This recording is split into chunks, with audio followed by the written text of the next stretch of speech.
Today, we're going to dive into one of South America's most incredible creation stories. It's all about a massive battle between two giant serpent gods that, believe it or not, literally carved out a country's coastline. So, if you've ever looked at a map of southern Chile, especially that area called the Chiloé Archipelago, you might have noticed something odd. It doesn't look like a smooth coastline. It looks like it was shattered into a million pieces. It's this beautiful maze of islands and channels that just makes you ask, what on earth happened here?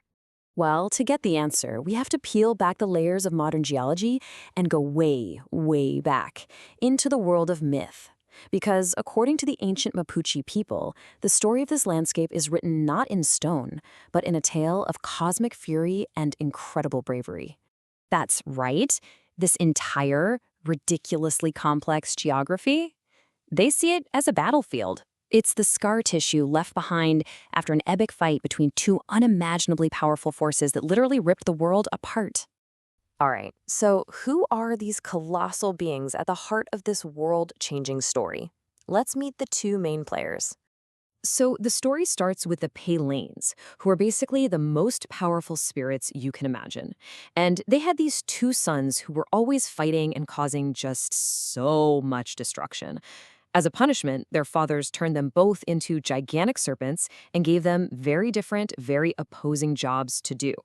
And here is where you see just how perfectly this conflict was set up. On one side, you have Kaikai Vilú. His name actually comes from the word for water, koi. He was sent to be the master of the sea. And on the other side, Trentren Vilú. His name comes from ten, which means earth. His job was to be master of the land and, crucially, the protector of humanity. I mean, they were literally made to be enemies.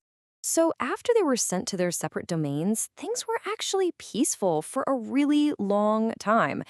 But that kind of peace, it's fragile. And it was about to be completely shattered. So what kicks this all off? It's us, humans.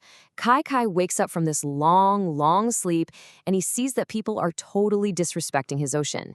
They're taking everything for granted, showing no gratitude, and it sends him into an absolute rage. And he does not hold back. He just starts hammering the water with his enormous tail. The results are instant, and they are catastrophic. We're talking massive tsunamis, a great flood. Kaikai's plan is pretty simple and terrifying: to punish humanity by drowning the entire world.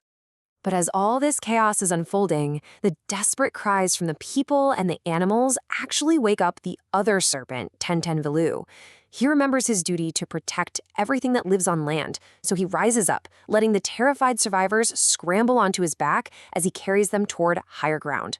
This is where the battle just gets insane. For every foot the water rises, Trentren uses his magic to make the mountains grow taller, always keeping the people just out of reach of Kaikai's flood.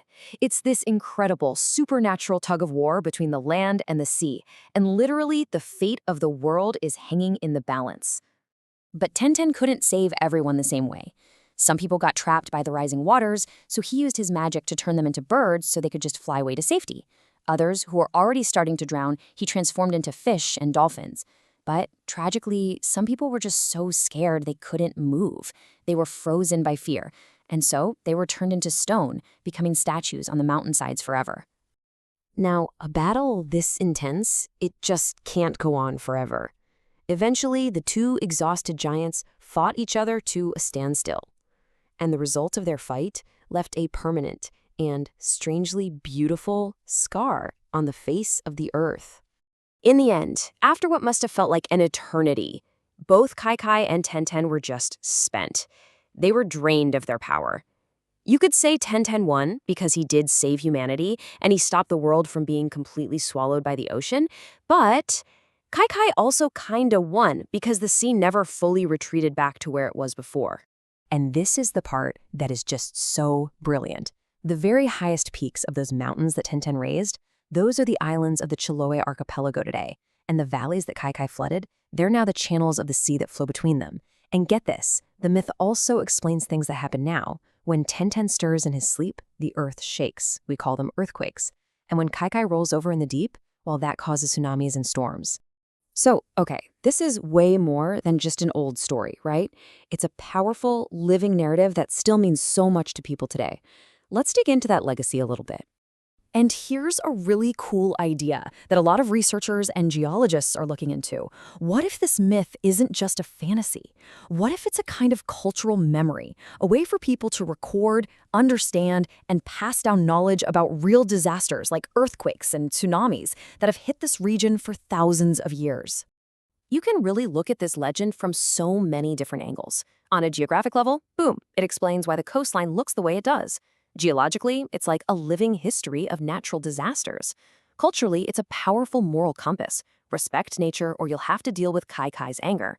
And even right now, it's a massive part of the regional identity, showing up in everything from tourism to environmental campaigns. So it leaves you with this amazing thought. The next time you see a jagged mountain range or a coastline that looks like it's been shattered, maybe you're not just looking at rocks and water. Maybe, just maybe, you're looking at the scars left behind by a truly epic, ancient battle.